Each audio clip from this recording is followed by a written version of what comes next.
우리 성도님들이 저를 뭐 하고 있나요? 네, 보고 계시죠? 네, 보다라고 하는 말, 본다라고 하는 이 말들은 보통 어떤 의미를 가지고 사용될까요? 보통 사물을 이제 눈으로 볼 때 무엇을 보다, 무엇을 본다라는 말 많이 씁니다. 근데 제가 이제 볼 때 이제 그 보다라는 말이 눈으로 보는 것만 아니고 몇 가지가 있어서 국어사전을 한번 찾아봤습니다. 그때 19가지 정도의 용법으로 사용되는 것을 보는데 사물의 모양을 눈을 통해 안다라고 해서 눈을 크게 뜨고 자세히 본다, 자세히 보다라는 의미로 쓰기도 하고, 알려서 두루 살피다라는 의미로 이제 그 사람에 대해서 저 사람 장군감이네라고 얘기할 때 이렇게도 쓰게 됩니다. 뭐로 보아도 장군감이다. 본다라는 것을 단순히 그냥 눈이 문제가 아니죠. 그 사람이 두루두루 살핀다는 의미를 가지고 있다는 거예요. 또 영화를, 연극을 본다라고 할 때는 즐기고 감상할 때 이것을 쓰기도 합니다. 또 보살피고 지킨다고 할 때도 이 본다라는 말을 씁니다. 아이를 뭐하죠? 보죠. 아이를 보는 게 눈으로 그냥 아이들 보고 있는다 이게 아니잖아요. 돌보고 이제 양육하고 하는 것들을 본다고 한다는 거예요. 맡아서 처리하는 일을 할 때도 본다고 합니다. 사물을 보다, 사물을 형이라다 얘기하죠. 그때도 본다라는 의미를 쓰죠. 또 누려서 가진다, 재미 본다, 친구 덕을 톡톡히 봤다라고 할 때도 다 본다라고 하는 의미를 쓰게 됩니다. 시험을 치를 때도 시험 봤다 그러죠. 그 문제만 봤다는 얘기도 그것도 아니에요. 그런 얘기들을 쭉 씁니다. 그 외에도 자손을 낳거나 사위를 맞이하였다라고 해도 사위를 보다, 사내 동생을 봤다고 얘기할 때도 다 봤다, 보다라고 하는 말을 씁니다. 어떤 목적으로 만나게 될 때도 나 좀 봅시다 얘기하는 것도 이제 보자고 하죠. 그건 쳐다보라는 얘기가 아니에요. 같이 그랬다는 얘기를 씁니다. 그 외에도 몇 가지 더 있는데 눈으로 이제 보는 것만 이제 본다고 쓰지는 않습니다. 먹는 것도 우리가 뭐라고 얘기하나요? 야, 이거 맛있어 보이는데 이거 한번 먹어볼까? 본다라는 말이 쓰죠. 먹는 것도 하고, 쓰레기를 버린다. 이건 버린다는 아니었어요. 예배에도 제가 모르고 적어놨다가 하여튼. 그리고 많이 쓰는 것 중에 하나가 예배를 드릴 때 뭐라고 보통 많이 얘기했냐요? 예전에 예배 보러 간다라는 얘기를 합니다. 예배 보러 간다고 하는 말은 그렇게 썩 바람직한 표현은 물론 아니에요. 그런데 이 본다라고 하는 의미가 단순히 눈으로만 보는 게 보는 것은 아니기에 어떤 면에서는 나름 의미가 있고, 예배 본다고 하는 것도 크게 완전히 어긋난다고 볼 수는 없겠습니다만, 예배 보러 간다라고 하는 말보다는 그래도 예배를 드린다라고 하는 것이 좀 더 맞는 표현이라는 생각을 해보게 됩니다. 제가 본다고 하는 말을 가지고 이제 처음 설교를 시작합니다. 왜냐하면 갈렙이 보기 때문이에요. 바라보기 때문에 그와 같은 일들이 시작합니다. 그래서 그 의미를 가지고 좀 보려고 합니다. 오늘 우리가 함께 오늘 이 본문도 이제 계속해서 보고 있는 여호수아 말씀이죠. 가나안 땅에 들어와서 이스라엘 백성들이 가나안 땅 여리고성을 점령하고 또 아이성을 함락시키고, 그 이후에 남부 연합군을 격파하고 북부 연합군 또한 진멸하면서 전쟁을 수행해 나갑니다. 그러던 때 벌써 얼마나 지났냐 하면 7년 정도 되는 시간이 지나갔습니다. 그냥 본문만 보면 금방금방 끝난 것 같잖아요, 전쟁이. 근데 7년 정도 시간이 지났습니다. 그러니까 이제는 어느 정도 지형들도 정복할 수 있었고 차지할 땅들도 어느 정도 확보하게 되었습니다. 그랬던 이 상황 가운데 그래서 성경은 뭐라고 얘기하고 있나요? 지난주 11장 23절 마지막 절 잠깐 한번 봤었는데 이것도 다시 한번 보겠습니다. 이와 같이 여호수아가 여호와께서 모세에게 말씀하신 대로 그 온 땅을 점령하여 이스라엘 지파의 구분에 따라 기업으로 주매 그 땅의 전쟁이 그쳤더라. 전쟁이 그쳤다, 끝났다라는 느낌이 나오는 단어인데, 이 전쟁이 끝났다고 하는, 그쳤다고 하는 것이 전쟁 자체가 다 마치게 됐다고 하는 의미는 아닙니다. 가나안 거민을 다 쫓아냈냐라고 물어보면 그것도 아니에요. 아직 남아 있었습니다. 그런데 이게 뭔 얘기일까요? 전쟁이 그쳤다라고 하는 얘기는 이 본문에서 가나안 땅에 대한 지배권이 가나안 족속들에 있었던 그 지배하는 그런 힘들이 이스라엘 족속으로 넘어왔다라는 겁니다. 그러니까 실제적으로 남아있는 족속들이 있었지만 그들이 이스라엘 백성들이 해코지라고 해야 할 수 있는 상태가 되지는 못했다라는 거예요. 그러니까 가나안 전 지역에 지배하는 민족은 이스라엘 민족이 되었다라고 하는 의미로 전쟁이 그쳤다라고 하는 표현을 쓰게 됩니다. 그런데 사실 여기서 전쟁이 그쳤다고 하는 이것을 좀 다른 영적인 부분으로 살펴보면 완전히 몰아내지 않는 것에 대해서 이스라엘이 잘못했다라고 이제 해석하는 경우도 있습니다. 왜냐하면 이게 또 타당한 이유가 남아있는 지역들이 쭉 설명하고 있는데 블레셋 지역들을 먼저 언급을 합니다. 블레셋은 어떤 족속인가요? 이스라엘을 두고 괴롭히고 힘들게 하는 족속 중에 한 족속이에요. 블레셋 중에서 대표적인 용사가 있습니다. 장군이 누굴까요? 골리앗이에요. 그 족속이 블레셋입니다. 그 블레셋 지역에 있는 사람들은 그대로 아직 남겨둔 상태입니다. 그러다 보니까 이 전쟁이 그치게 되는 것, 그것이 좀 이게 더 진행하지 못한 것에 대해서 이스라엘의 실책이다라고 이제 보기도 합니다만, 그 얘기는 나중에 더 기회가 되면 또 보더라도 오늘은 일단은 점령할 땅이 어떻다는 건가요? 더 있다라는 겁니다. 다 점령이 완료되지 않았다라는 것을 성경은 말씀하고 있습니다. 13장 우리 1절 말씀, 이건 같이 한번 우리 읽어보도록 하겠습니다. 여호수아가 나이가 많아 늙음에 여호와께서 그에게 이르시되 너는 나이가 많아 늙었고 얻을 땅이 매우 많이 남아 있도다. 자, 여호수아가 이미 나이가 많이 들어 늙었습니다. 근데 땅이 어떻다고요? 아직 많다라는 거예요. 아직 다 차지한 게 아니라는 겁니다. 많은 땅이 남아 있어요. 그러니까 산속 구석구석에 거주하고 있는 거민들이 여전히 있었고, 또 2절부터 쭉 나오다 보면 블레셋 지역을 포함한 가나안 땅에 여러 족속들이 남아 있었습니다. 근데 그럼에도 불구하고 이스라엘 백성들이 전쟁을 그친 거예요. 더 이상 이 대규모 전쟁을 하지 않습니다. 그러니까 아마도 지치고 힘들었겠죠. 길갈에 모여서, 오늘도 길갈에 모였습니다. 항상 끝나면 길갈에 모이는 거예요. 거기 모여서 그러고 있는 그런 생활들, 전쟁을 하는 시간 7년이라고 하는 시간이 길잖아요. 그래서 아마 지치고 이제 그만 싸웠으면 하는 마음들도 분명히 있었을 겁니다. 그러니 전쟁이 그친 것이죠. 그런데 그래서 13장 1절부터 7절까지는 뭐가 나오냐면 정복하지 못한 땅이 어떠한 땅이냐라고 쭉 나옵니다. 그러니까 2절에 이 남은 땅은 이러하니 블레셋 사람의 모든 지역과 구스 족속의 모든 지역 곧 애굽에서부터 쭉 나오는 거예요. 못한 땅, 아직 정복 못한 데예요. 그러니까 8절부터는 그래서 이 못했던 지파, 이 족속에 있는 지역을 지파대로 분배를 하는 겁니다. 이제 이 땅이 아직 이스라엘 땅이 아닌 겁니다. 아직 그들이 살고 있어요. 그런데 쫓아내리라라고 하나님 말씀하시면 그 땅을 분배해 준 거예요. 그러니까 6절 그 뒷부분에 보면 이렇게 말씀합니다. 내가 그들을 이스라엘 자손 앞에서 쫓아내리니 너는 내가 명령한 대로 그 땅을 이스라엘에게 분배하여 기업이 되게 하라라고 말씀합니다. 하나님께서 그들을 이스라엘 자손 앞에서 쫓아낼 것이다. 그러니까 기업을 분배하라는 거예요. 아직 그 땅이 그들이 살고 있지만 하나님이 쫓아낼 것이니 그러니 분배해도 된다라고 말씀합니다. 하나님 앞에 나머지 병복할 것도 함께 하시겠다라는 거예요. 그러면 각 지파대로 분배할 것을 말씀합니다. 그래서 13장 8절부터 14장 오늘 이제 본문까지 각 지파별로 이제 분배하는 것들이 쭉 나와요. 근데 이게 마지막 분배 끝난 게 아니고 중간에 삽입되는 것처럼 갈렙 이야기가 들어간 겁니다. 상황 그 전후 설명을 좀 드리는 거예요. 지난주에 봤던 것처럼 11장까지 큰 전쟁이 끝났잖아요. 전쟁이 그쳤더라라고 한 다음에 정복했던 땅들의 얘기가 좀 나오고 이러이러한 땅들이 정복했다. 그 다음에 이제 13장에는 아직도 많이 남은 겁니다. 그래서 지파별로 하나님께서 쫓아내게 하실 거니까 나눠주기 시작한 거예요. 여기는 너희 땅, 누기 땅 나눠주다가 중간에 갈렙이 등장해서 이제 이 지파, 이 땅을 내게 주소서라고 하는 얘기가 있어요. 여기 이제 삽입되어 있다라고 보시면 좋습니다. 이때 갈렙의 나이가 85세입니다. 노인이죠. 85세면 이제 가나안 땅에 아직 정복하지 못한 땅이 있었고 헤브론 산지를 바라보면서 이 땅이 헤브론이에요. 이제 갈렙이 달라고 한 땅이 이 산지를 내게 주소서.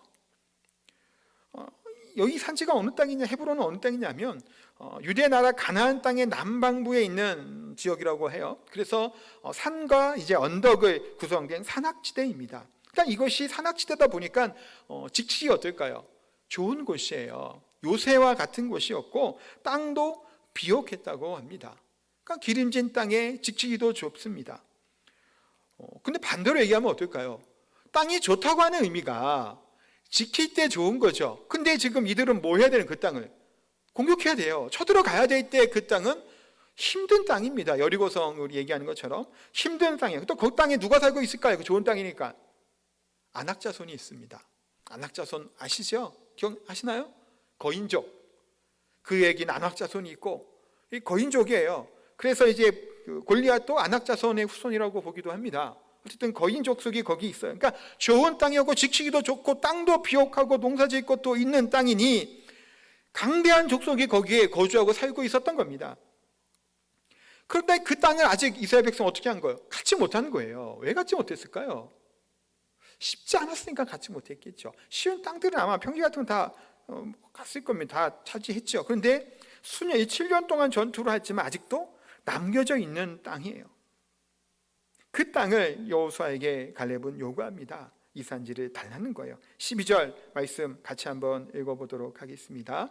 그날에 여호와께서 말씀하신 이 산지를 지금 내게 주소서. 당신도 그날에 들으셨거니와 그곳에는 아낙 사람이 있고 그 성읍들은 크고 견고할지라도 여호와께서 나와 함께 하시면 내가 여호와께서 말씀하신 대로 그들을 쫓아내리이다 하니 갈렙이 이 땅 나에게 분배해 달라고 고백을 합니다.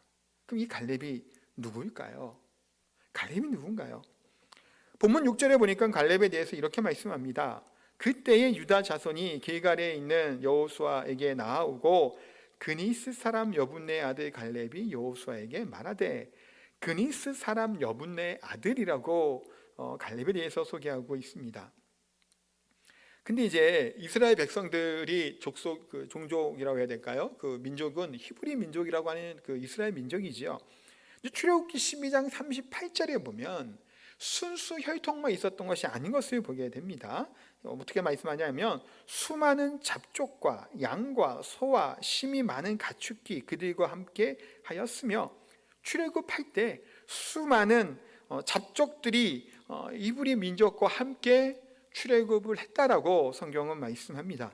표현이 잡족하니까 이게 좀 표현이 좀 이렇게 막 이렇게 보는 것 같은데 이방 사람들이라고 하는 말이에요. 그러니까 히브리 민족이 아닌 다른 민족 사람들이 출애굽할 때 섞여서 같이 나왔습니다. 출애굽할 때. 그니스라고 하는 곳은 이 잡족 중에 하나예요. 그나스라고도 얘기하는데 팔레스타인 주변 지역에 살던 민족이었고 이제 보통 이제 에돔 족속 중에 하나로 이제 봅니다. 그래서 유다 지파에 그냥 합류하게 된 민족이 바로 이 그니스 족속이라고 얘기할 수 있습니다. 그러니까 갈렙이라고 하는 사람은 순수 혈통적으로 이스라엘 백성 유다 지파가 아니에요. 그 안에 편입되어서 거기서 이제 유다 지파의 대표까지 되는 역할까지 감당하게 되는, 하나님부터 은혜를 받고 하나님 앞에 충성된 삶을 살았던 사람이 갈렙이라고 얘기할 수 있습니다. 특별히 또 갈렙에 대해서 얘기할 때는 뭘 얘기하나요? 오늘 본문도 갈렙이 본인에 대해 얘기했지만 민수기에 나오면 12명의 정탐꾼 사건을 다들 아실 겁니다. 모세는 이스라엘 민족에게 각 지파별로 사람을 택해서 보냅니다. 각 지파별로 몇 명씩 택했을까요? 한 명씩 택한 거예요. 지파의 대표를 한 명씩 뽑아서 가나안 땅에 들어가 봐라. 그래서 전 가나안 지역을 다니면서 이 땅이 어떠한지, 어떠한 먹을 것이 있고 적군들은 얼마나 많이 있고 성은 어떻고라는 것을 자세하게 정탐을 하고 이제 보냅니다. 그래서 먹을 식량까지 가지고 열매까지 가지고 돌아옵니다. 이들이 돌아와서 입을 모아서 같은 마음으로 동일하게 보고했던 내용이 있습니다. 뭐냐면 그 땅은 젖과 꿀이 흐르는 땅이다. 너무 좋은 땅이라는 거예요. 큰 포도나무 열매도 크고 포도 열매가 이만합니다. 그런데 12명 중에서 10명이 뭐라고 또 얘기하나요? 그 땅은 좋은 것은 틀림없지만 그 땅을 차지하지는 못한다는 겁니다. 이길 수가 없다라는 거예요. 좋은 땅인데 이미 큰 족속들이 있어서 안 된다라는 겁니다. 그들만이 그랬나요? 그 얘기를 들었던 가나안 이스라엘 모든 백성들이 다 같이 실망을 합니다. 그래서 심지어 지도자였던 모세를 원망하기까지 해요. 모세만 원망하나요? 하나님께도 원망하죠. 우리는 메뚜기 같고 죽겠다라는 거예요. 이때 여호수아와 갈렙이 그들 앞에 서서 외칩니다. 형제들이여, 여러분들이 낙심하지 말라고. 그 땅은 하나님께서 우리에게 약속의 땅이라고. 그들이 강하고 성읍도 큰 것은 맞지나 그러나 하나님이 우리에게 주시겠다고 했으니 그 땅은 우리 것이라고. 저들은 우리의 밥이니까 우리가 올라가자라고 이야기를 합니다. 근데 수많은 이 10명의 정탐꾼을 비롯해 대부분 모든 이제 이스라엘 백성들은 뭐라고 얘기하나요? 안 된다라는 거예요. 그들이 우리보다 강하다라는 겁니다. 우리는 그들에 비하면 메뚜기 같다고 얘기를 합니다. 거인 족속, 그 안악 족속들이 본 거예요. 이길 수가 없는 거예요. 신장이나 체격 차이가 나니까. 그들은 그 앞에 굴복을 합니다. 도저히 못 이겠다고 얘기를 원망과 불평을 쏟아내죠. 그래서 민수기에 보면 원망하는 얘기가 나옵니다. 민수기 14장 2절 말씀 같이 한번 읽도록 하겠습니다. 이스라엘 자손이 다 모세와 아론을 원망하며 온 회중이 그들에게 이르되 우리가 애굽 땅에서 죽었거나 이 광야에서 죽었으면 좋았을 것을. 뭐라고 원망하나요? 애굽에서 죽는 게 좋았을 건데 왜 여기까지 하나님이 인도해서 내가 저들의 손에 우리가 죽게 하냐? 또 어디서 죽는다고요? 광야에서 죽었으면 좋았을 것을. 광야에서 죽었으면 좋았을 것을 했던 이들이 다 광야에서 어떻게 되냐? 다 죽습니다. 광야에서 죽었으면 좋겠다고 했던 그 말대로 그대로 광야에서 그들은 모두리 다 죽어요. 다만 그 땅은 우리 땅이라고 얘기하고 선포하였던 여호수아와 갈렙만이 지금 오늘 본문 여호수아처럼 그 땅을 정복하고 점령하는데 앞장서고 있음을 보게 됩니다. 갈렙은 이런 사람입니다.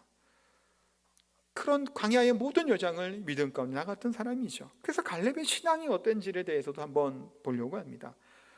갈렙은 여호수아와 함께 믿음의 삶을 살았고 믿음의 길을 걸었던 사람입니다. 그래서 갈렙은 이 산지를 내게 주소서라고 외쳤죠. 근데 이 보다라는 거, 본다라는 의미가 단순히 시각이 아니라 말씀을 드렸습니다. 갈렙과 이스라엘의 다른 10명의 정탐꾼이 똑같은 것을 봤습니다. 동일한 열매를 가지고 왔고 동일한 성벽을 받고 동일한 안악자손을 똑같이 봤어요. 그들이 본 거는 뭘 본 거예요? 그냥 표면적으로 드러나게 되는 것을 본 거예요. 그들의 강한 힘을 봤습니다. 근데 갈렙은 무엇을 봤나요? 자신의 눈과 시각으로 그들을 본 것이 아니에요. 갈렙은 하나님의 약속을 기억하고 하나님의 눈으로 그들을 바라보니까 그들이 비록 강해 보여도 내 눈엔 강해 보이나 하나님 눈에는 어때 보이는 거예요? 별것도 아닌 거예요. 나에게만 세지 하나님에도 그가 강대한 민족인가요? 아니란 말이에요. 하나님의 눈으로 갈렙은 그들을 바라봅니다. 하나님의 약속을 기억하고 살던 사람이 갈렙이죠. 하나님은 무엇보다도 정확한 목적의식이 갖고 비전을 가졌던 사람이 갈렙이에요. 그래서 그 땅을 바라본 겁니다. 그 땅이 내 땅이 되고 우리 땅이 되고 점령할 수 있을 것을 바라봤던 것이 갈렙의 신앙이고 믿음입니다. 믿음의 사람과 그렇지 않은 사람의 큰 차이 중에 하나가 뭘까요? 무엇을 보고 살아가냐라는 겁니다. 무엇을 향해 나아가고 있냐는 거예요. 어떤 것을 보고 어떤 것을 향해 가고 있느냐라고 물어보면 무엇을 향해 가시나요? 10명의 정탐꾼은 다른 것을 봤습니다. 실제로는 똑같은 것을 봤지만 실제로 하나님의 눈으로 하나님의 비전으로 하나님의 말씀 안에 그것을 바라보지 못했던 겁니다. 그러니 그들은 다 거기서 망하고 죽었습니다. 하나님의 사람들 또한 때로는 실족하고 넘어지고 낭망하는 이유들이 뭘까요? 하나님의 주신 사명과 비전을 보지 못할 때입니다. 삼손이라고 하는 사람이 있습니다. 삼손이 누군가요? 제가 볼 때는 조금 과장을 좀 보태서 모든 인간들 중에서 하나님께 가장 능력과 힘과 하나님의 복을 주신 사람이라는 생각을 합니다. 그런 사람이 삼손이라고 볼 수 있을 것 같아요. 그랬던 삼손이 결국에 결말은 어떻게 나나요? 비참하게 죽죠. 정말 비참하게 죽습니다. 삼손이. 무슨 성과와 대단한 것을 했나요? 성전 무너뜨려 죽은 거 그건 뭐 좀 좋게 안 봅니다. 그거 사실 하나님의 은혜죠. 그것도 삼손이 잘해서가 아니라 그런 삼손의 모습, 가장 강한 가장 좋은 최고의 것을 받았지만 정확한 하나님에 대한 비전과 목적의식을 상실하게 될 때 그렇게 비참하게 죽게 되는 모습을 봅니다. 사랑하는 성도 여러분, 우리가 갈렙으로부터 오늘 본문으로부터 얻을 수 있는 교훈이 뭘까요? 나이가 많았다. 성경은 분명히 그렇게 얘기합니다. 본인 나이를 얘기를 해요. 많은 나이죠. 왜냐하면 갈렙의 나이가 이스라엘 전체 지파 사람 중에서 나이가 몇 번째로 많을까요? 퀴즈입니다. 갈렙의 나이가 이스라엘 그 200만, 300만 되는 전체 인구 중에서 갈렙의 나이, 서열이 몇 번째일까요? 그렇죠. 두 번째죠. 위에 여호수아 한 명만 나이가 많고 그 다음엔 자기예요. 왜냐하면 다 죽었잖아요. 나이 그 장정들은. 그러니까 두 번째입니다. 사실은 나이가 많아요. 노인이요. 85세 많단 말이에요. 그런데 그 나이가 많았음에도 불구하고 갈렙은 뭐 한 건가요? 하나님의 눈으로 바라볼 수 있는 그 눈, 신앙의 눈과 믿음의 눈이 있었던 겁니다. 그 지역을 점령한다고 하는 것, 좋은 땅이 아니에요. 한편으로는 점령하기는, 지키기는 좋겠지만, 그러면 갈렙이 자기 서열이 있잖아요. 나이도 두 번째라니까요. 또 그때 초창기부터 출애굽할 때부터 나와서 지금까지 유다 지파를 이끌었던 사람이에요. 발언력과 힘이 얼마나 막강했을까요? 사실은 자기를 드러낼 수도 있었어요. 그 땅의 점령과 헤브론을 점령하기 위해서는 자기 동족들이, 유다 지파가 죽어야 되겠죠. 성경에서는 얼마나 많은 그런 피해를 받고 있는데 나와 있지는 않아요. 어떻게 점령하는지 몰라요. 그러나 그냥 점령한다고, 전투를 한다고 생각을 해보면 수많은 사상자가 날 수 있는 상황에서도 갈렙은 하나님이 내게 주신 땅이고 내가 밟는 그 땅은 다 내 것이라고 하는 이 믿음과 신앙을 가지고 두려워하지 않고 그 땅은 내게 주소서라고 외친 겁니다. 이랬던 갈렙의 신앙과 믿음이 뭐로부터 기인하고 있을까요? 하나님이 내 하나님이라는 사실을 고백하고 믿었기 때문이에요. 8절을 한번 보겠습니다. 8절에 이렇게 고백하고 같이 읽겠습니다. 나와 함께 올라갔던 내 형제들은 백성의 간담을 높게 하였으나 나는 내 하나님 여호와께 충성하였으므로 갈렙은 하나님을 뭐라고 부르나요? 나의 하나님이에요. 이 나의 하나님이라는 것이 중요합니다. 왜 그럴까요? 하나님이 내 하나님이 되지 않으면 우리의 신앙은, 우리의 믿음은 별로 때로는 아무것도 아니게 될 때가 있습니다. 이스라엘 지도자 중에서 모세가 항상 하나님은 나의 하나님이라고 얘기를 했어요. 9절에 보니까 이렇게 얘기하죠. 그날에 모세가 맹세하여 이르되 내가 내 하나님 여호와께 충성하였은즉, 모세는 갈렙을 향해서 내 하나님께 너가 충성하였으니까요 얘기를 합니다.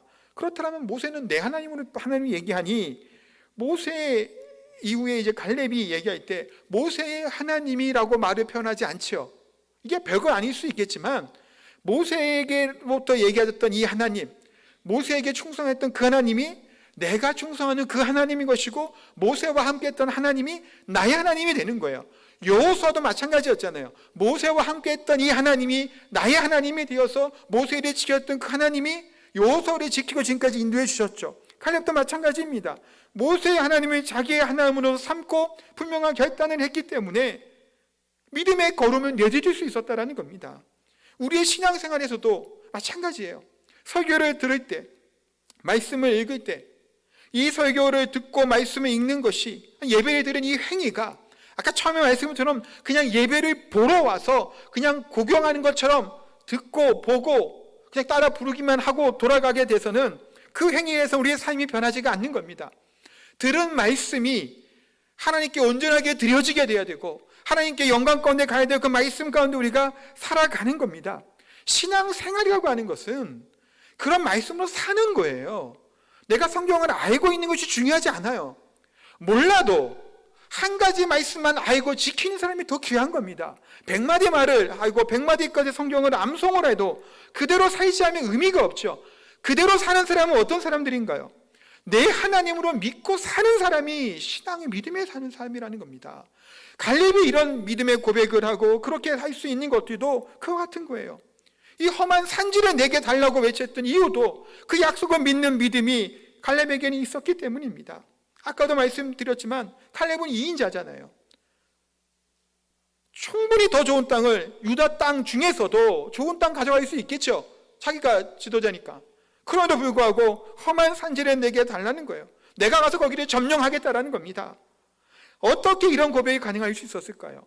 갈렙의 믿음이죠. 뿐만 아니라 갈렙은 무엇을 기억하고 믿었을까요? 여호와께서 나와 함께 하심연이라고 한 이 사실을 갈렙은 놓치지 않았던 겁니다.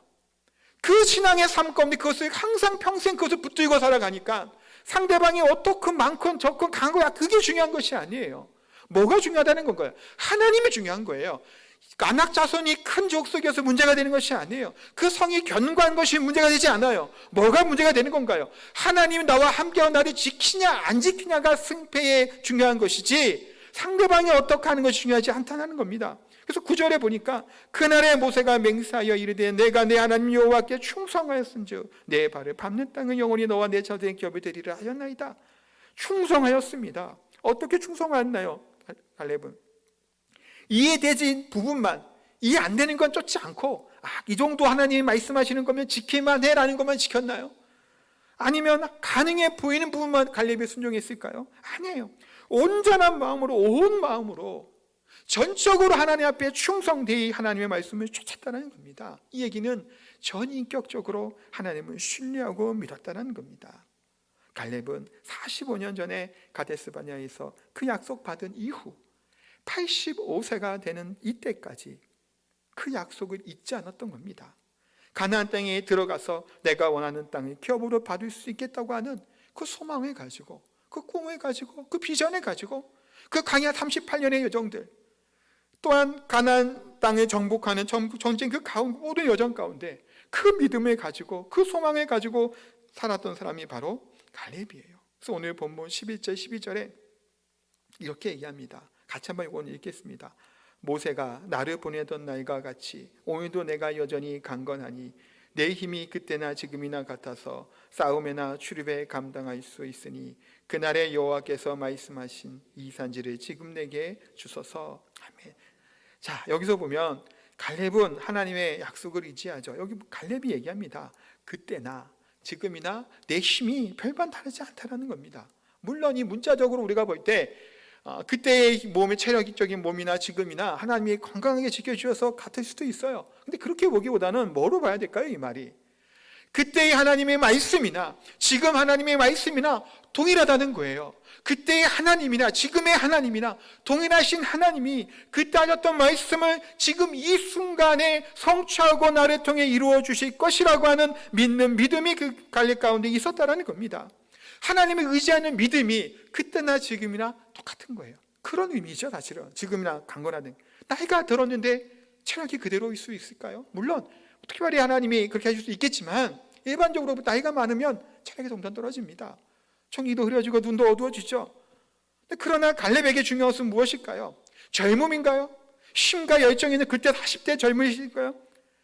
그때도 좋겠죠. 근데 갈렙은 지금 나이 85세입니다. 더 이상 젊음이 없어요. 그때의 힘이 없단 말이에요. 그러나 갈렙에게는 있었던 것이 있습니다. 무엇이 있었을까요? 12장 중반절 같이 한번 읽겠습니다. 여호와께서 나와 함께 하시면, 이게 있었던 겁니다. 갈렙은 체력도 떨어지고 시기도 있고 노쇠하고 나이도 들었지만 그러나 갈렙에게 있었던 것은 여호와께서 나와 함께 하시면 이라는 약속이 갈렙을 지탱해주고 지금까지 붙들어줬다는 겁니다. 우리가 승리할 수 있는 것은 나이가 많고 적음이 아니라는 겁니다. 힘의 유무도 아니에요. 내 힘이 세기 때문에, 병력이 세기 때문에 아니에요. 지난주도 말씀했죠. 병거가 있고 말이 있고 그것이 조건이 중요한 것이 아니라는 말이에요. 하나님의 약속을 했느냐, 하나님이 나와 함께 도우시고 있느냐, 그것이 중요한 것이죠. 오늘 갈렙의 고백은 그와 같은 고백을 갈렙의 입을 통해서 고백하고 있습니다. 사랑하는 성도 여러분, 지금 시기가 어떤 시기인가요? 참 어렵다는 말들을 참 많이 합니다. 신방하면서도 이야기를 합니다. 어떠시냐고 물어보면 아유, 요즘 다 그렇죠 라고 얘기해요. 다 어렵죠 라고 얘기를 합니다. 사실 어렵습니다. 힘든 가정 가운데 있는 분들이 많이 많은 줄 압니다. 그러나 어느 시기에나 항상 힘들어 오기도 했죠. 요즘 같을 때 더 힘듭니다. 사업하는 것도 힘들죠. 취업하는 것도 힘들고 무엇인가 하는 것도 힘들어요. 그러나 우리의 마음에 원망과 불평하는 마음이 사록사록 자꾸 싹트게 하시는 말아야 된다는 겁니다. 불평의 마음이 우리 가운데 있을 때 우리 인생은 성공하는 인생으로, 행복한 인생으로 살아갈 수 없습니다. 어떤 상황에서도 우리에게는 우리 하나님이, 여호와 하나님께서 함께 하신다는 사실을 잊지 말아야 됩니다. 그 사실을 기억하게 되고 그 믿음으로 살아가게 되는 것이 갈렙의 고백이에요. 그때나 이때나 똑같습니다. 여호와께서 나와 함께 하시면 이 산지를 내게 달라는 겁니다. 우리에게도 중요한 신앙의 삶 가운데 중요한 것은 나와 함께 하시는 우리 주님이, 우리 하나님이 계시다는 사실이고, 그 십자가를 통해 우리 하나님이 이와 같은 승리를 보장해 주셨다는 사실을 우리가 기억해야 됩니다. 전쟁이 그쳤더라. 우리의 인생의 삶의 전쟁도 그쳤습니다. 예수 그리스도께서 십자가에서 죽으시고 부활하심으로 말미암아 사망 권세 이기시고 부활하셨죠. 사탄의 머리를 상하게 하심으로 승리하셨습니다. 그런데 그럼에도 불구하고 지금 우리 주변을 둘러보면 우리 내면에 갈등하고 있는 우리의 육신의 자아가 그대로 살아있죠. 주변의 악한 세력들은, 사탄과 마귀들은 아직도 여전히 으르렁거려 우리를 위협합니다. 아직 그런 지역적인 작은 국지전이 남아있어요. 큰 전쟁의 승리는 분명합니다. 그러나 우리는 우리 안에서 끊임없이 영적인 전쟁 가운데 살아가는 존재들이라는 겁니다. 그러기에 우리 사랑하는 성도 여러분, 우리들 앞에 있는 산지를 바로 바라보시기 바랍니다. 하나님이 주신 비전일 수도 있겠죠. 우리 앞에 있는 어려운 문제일 수도 있습니다. 그 어떠한 것이든 간에 하나님께서 우리와 함께 하신다면, 또 하나님 드린 이 말씀이 우리에게 있다면 그 말씀으로 말미암아 우리가 승리할 수 있는 것이고, 또 듣고 읽은 이 말씀을 의지하며 살아갈 때 하나님이 나의 하나님으로 살아가게 되는 겁니다. 그냥 성경에서 이렇게 얘기하는, 목사가 설교하는 설교의 내용이 그 하나님이 아니고 저 옆에 있는 분의 하나님이 아니라 살아계셔서 이분에게도 역사하시고 갈렙에게도 역사하셨던 이 하나님이 지금 나에게도 역사하시고 내 삶을 주관하시고 인도하시는 하나님이라는 사실을 믿는 믿음이 생겨야 돼요. 나의 하나님을 고백할 수 있어야 된다는 겁니다. 우리 인생에 때로는 우리의 목표에서 벗어날 때가 있죠. 계획대로 되지 않을 때도 있어요. 실패하고 주저앉기도 합니다. 그러나 우리가 걸어가는 그 걸음마다 우리 앞에 있는 이 산지, 때로는 우리 앞에 안악자손이 있습니다. 두려운 상대들이죠. 이 세상의 권세자들, 우리를 두렵게 할 수 있습니다. 큰 성읍이 때로는 있습니다. 그러나 여호와께서 함께 하시면 우리가 승리하게 될 줄 믿습니다. 이 믿음으로 살아가는 저 우리 성도님 되시기를 예수님의 이름으로 축복하고 기도합니다. 우리 찬양하겠습니다.